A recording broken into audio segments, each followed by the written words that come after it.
Hai Pramuda, selamat datang di podcast Pena Pajajaran, perspektif dan narasi Pajajaran.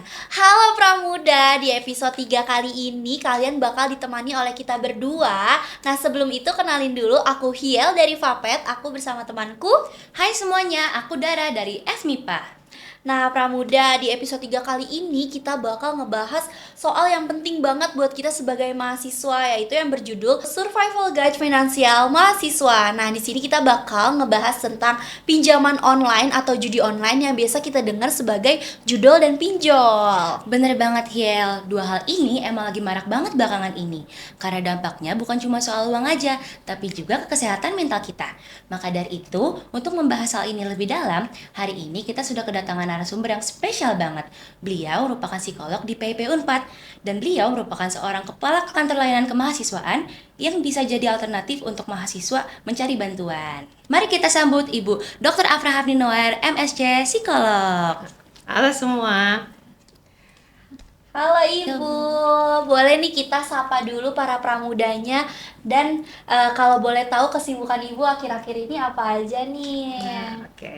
Oke. Halo Pramuda, saya Afra Hafninur. Saya biasa dipanggil Ira karena saya dari Fakultas Psikologi. Kadang-kadang dipanggil Mbak juga, tapi sebenarnya Ibu juga boleh, terserah ya. Saat ini tugas utama pasti dosen di Fakultas Psikologi Unpad. Tapi selain itu juga saya mengemban amanah di Direktorat Kemahasiswaan sebagai Kepala Kantor Layanan Kemahasiswaan. Oke, baik Ibu. Nah sebagai awalan boleh nggak Bu cerita dulu gimana sih pandangan Ibu sebagai psikolog tentang fenomena judol dan pinjol ini yang marak banget di mahasiswa. Lalu dari perspektif psikolog ini, judol dan pinjol ini udah jadi kekhawatiran tersendiri tidak sih? Oke. Judol dan pinjol ini pada dasarnya sebenarnya masalah nasional gitu ya. Tidak hanya di mahasiswa aja, tapi memang karena kita ada di sini, mari kita khawatir dengan mahasiswa gitu ya. Karena memang judol dan pinjol itu banyak sekali menjerat mahasiswa saat ini gitu ya. Mungkin kita pisahkan dulu ya judol dan pinjol ini ya, karena biasanya fenomena ini dimulai dari judol dulu gitu ya. Jadi kalau judol itu kan namanya mahasiswa senangnya main game ya nggak? Kalian juga nggak? Betul. Ya main game ya, main game online, dan ternyata nanti ada beberapa game yang mungkin mengarahkan ke sana gitu. Dan tentunya games itu fun, ditambah kalau misalnya dapat tambahan kemenangan ya, dan berupa uang. Nah dari situ biasanya mulai terjerat tuh gitu ya, mulai mulai kecanduan, berharap bahwa dia akan dapat lagi, yang tentunya nanti akan bermasalah karena yang main judol ya kita bertaruh uang gitu ya, dan uang itu habis ya kalau kalah terus ya. Nah udah kayak gitu biasanya nyari ini, oke kalau gitu nggak mungkin minta lagi sama orang tua, apalagi saya lagi merantau di sini, orang tua taunya saya belajar ya nggak tahu saya main judol gitu ya, sehingga dibukalah pinjol, pinjol dipakai untuk judol. Jadi yang awalnya biasanya kan mahasiswa suka main game, terus abis itu kecanduan nih dengan judol, dan kan kalau misalnya judol tuh di awalnya tuh kelihatannya kayak menguntungkan, terus menerus seperti itu menjadi kecanduan, dan akhirnya karena duitnya habis dia jadi pinjol gitu ya. Jadi sangat keterkaitan ya Ibu, dan membuat kerugian bagi mahasiswanya sendiri karena kecanduan tersebut. Betul. Ya. Karena kalau udah kecanduan, yang bermasalah adalah semua kecanduan pasti punya masalah. Semua kecanduan itu ngarahnya pasti pada kesehatan mental. Mau nggak mau itu pasti yang akan terganggu. Kesejahteraan diri, baik itu finansial maupun psikologikal. Jadi memang merugikan semua hal ya Ibu. Betul banget. Kalau dilihat dari sisi psikologinya sendiri nih Bu, faktor-faktor apa sih yang menyebabkan mahasiswa akhirnya menjadikan judi online dan pinjaman online ini sebagai jalan keluar dari permasalahan yang sedang mereka hadapi? Oke. Sebenarnya kalau judol dan pinjol yang tadi ya keterkaitannya ya, karena biasanya dari games. Tapi ada juga yang memang punya masalah finansial, yang mungkin punya kebutuhan dan kemudian mencoba saya main siapa tahu dapat, atau saya pinjam gitu ya. melalui pinjaman online. Dan itu yang apa ya, sebenarnya kan harus dikritisi ya, karena sebenarnya nggak cuma itu aja. Kadang-kadang kalau yang dengan kesadaran saya pinjam itu masih sadar lah bahwa saya masuk ke dalam sana. Yang berbahaya adalah ketika dia tertipu, terjebak, sehingga dia membuka pinjol itu sendiri gitu. Dan kasusnya cukup banyak untuk itu. Berarti memang banyak sekali faktor yang bisa menyebabkan mahasiswa tuh akhirnya terjerat ya dalam hal itu. Betul. Berarti memang untuk lingkungan mahasiswa sendiri, berarti bukan hanya games ya Ibu, bisa juga dari lain hal nih. Ya, jadi misalnya gitu ya, terkait dengan yang terjebak kayak gimana, misalnya bisa jadi temannya mengajak untuk membuka. Awalnya bisa macam-macam ya, bisa ada yang minta ada investasi atau ada hal-hal lain yang, atau kadang-kadang malah saya nggak punya, saya udah habis, tolong dong pinjemin sama kamu gitu ya, ada yang kayak gitu. Atas nama kasihan dia melakukan membuka pinjol. Ada juga yang memang kalau ini udah lebih terorganisir, dan itu biasanya bukan dari lingkungan terdekat, tapi mungkin diajak temannya untuk ikut, adalah misalnya ada yang tipuannya tuh magang atau pelatihan, harus buka akun pinjol, dan kemudian terjerat di sana. Oh, jadi faktor lingkungan juga sangat berpengaruh ya Ibu. Betul untuk sekali. bisa mahasiswa ini terjerat sama pinjol dan judol. Nah, teman-teman pramuda, kita tuh harus lebih selektif lagi, hati-hati buat kayak kalau misalnya tadi tentang magang, terus abis itu apalagi yang paling bahaya itu biasanya foto KTP ya Ibu. Betul, itu nggak boleh tuh, jangan ya, jangan pernah foto KTP. Jangan pernah, jangan pernah, dan jangan gampang tertipu ya dengan Betul. hal-hal tersebut, karena harus berpikir kritis, itu yang utama. Betul. Mahasiswa itu kan kelebihannya sebenarnya berpikir kritis. Jadi itu yang harus kalau ada tawaran apapun, cek lagi logis apa enggak, kayak gitu. Betul. Gitu ya. Dan bijaksana ya Ibu ya. Betul. Dan juga nih poin pentingnya, jangan asal pilih teman, cari tahu informasinya terlebih dahulu gitu sih kalau mau ada tawaran-tawaran magang ataupun lainnya. Oke, aku pengen tahu nih Bu, seiring perkembangannya zaman, modus penipuan itu kan makin mengarah ke judol dan pinjol nih makin beragam. Kira-kira gimana cara kita sebagai mahasiswa bisa mengenali pola disinformasi dan scam yang kerap dijadikan pintu masuk untuk menjerat seseorang ke dalamnya? Pada dasarnya pertama adalah ini kalian yang lebih ahli ya sebenarnya ya. Pertama, berpikir kritis terkait dengan hal-hal yang menjadi persyaratan satu kegiatan misalnya gitu ya, atau sesuatu yang kayaknya terlalu bagus, terlalu manis untuk didapatkan gitu ya. Pertama, berpikir kritis dulu. Tapi kalau saya melihat memang salah satu yang perlu diwaspadai adalah AI.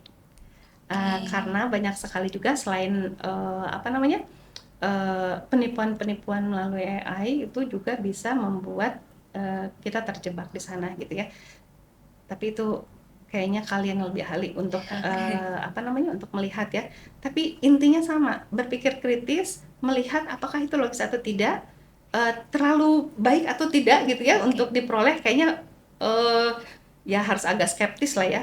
Mau gimana juga kita harus tetap mewaspadai semua tawaran yang tampaknya too good to be true. Oke. Karena kan tadi berpikir kritis ya Ibu.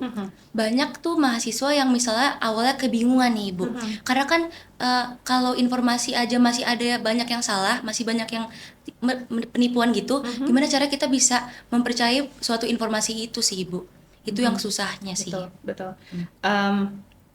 Saya pernah mendapat informasi kalau misalnya seperti itu adalah coba biasakan diri dengan berbagai banjir informasi dan mengkritisi hal tersebut gitu ya.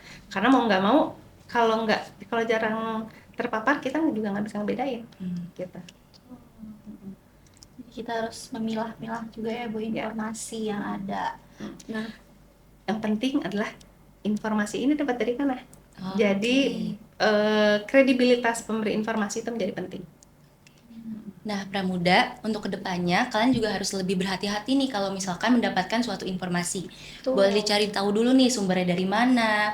Sebenarnya ini sudah banyak yang menginformasikan apa tidak. Seperti itu sih. Nah, Ibu tadi kan kita ngomongin pinjol dan judol yang dimana itu faktornya tuh dari finansial para mahasiswa. Nah, Bu, kalau ngomongin soal tekanan finansial yang sering jadi pemicu, sebenarnya di Unpad ini sendiri ada nggak sih Ibu fasilitas yang bisa jadi pegangan mahasiswa kalau misalnya lagi kesulitan untuk biaya kuliah. Nah, biar mereka tuh nggak kepikiran buat sampai ngelakuin judol sama pinjol ini. Betul.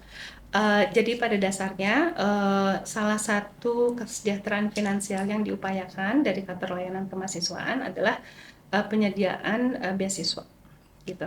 Jadi terutama untuk UKT dan ada beberapa juga terkait dengan biaya hidupnya. Sumbernya dari mana aja itu kita ada 3 sumber. Jadi baik itu dari pemerintah gitu ya, yang bisa dikenal sebagai KIPK ataupun ADIK dan teman-temannya. Kemudian juga ada dari berbagai donatur, instansi donatur gitu ya, dari berbagai bank, dari perusahaan, dan kemudian satu lagi adalah dari dana abadi Unpad itu sendiri. Gitu. Jadi silahkan dicari karena tinggal lihat pacis kalau misalnya udah ada pembukaan ada flag itu, flag beasiswa, tinggal diklik nanti dilihat tawaran beasiswanya ada apa aja. Itu yang kami harapkan membuat mahasiswa lebih sejahtera secara finansial. Nah, Pramuda, jadi Unpad tuh juga nyediain banyak sekali beasiswa yang bisa kita raih. Nah, Ibu untuk tadi Ibu ada mention kantor layanan kemahasiswaan.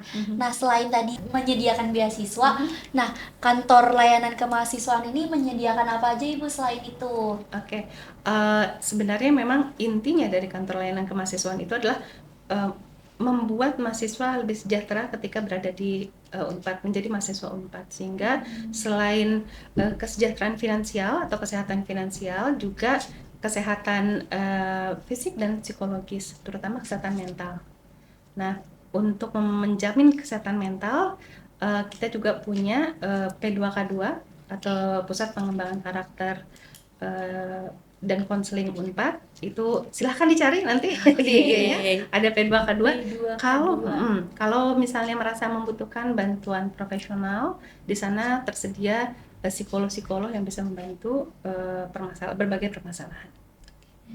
Wah, berarti emang Unpad tuh sangat perhatian ya kepada para mahasiswanya. Betul. Bahkan ada layanannya sendiri loh untuk konsul seperti itu. Dan itu semua gratis Ibu untuk semua mahasiswa. Untuk mahasiswa Unpad gratis. Wah, kita sebagai mahasiswa Unpad ternyata udah beruntung banget ya punya layanan kemahasiswaan yang care. Terus habis itu juga ada P2K2 tadi yang dimana kita bisa buat apa ya, lebih aware lagi sama kesehatan mental kita supaya kita nggak ngambil keputusan sesaat seperti judol sama pinjol ya Ibu. Betul banget. Jadi nggak ada lagi tuh ya kebingungan-kebingungan untuk cari solusi dari permasalahan yang dihadapin.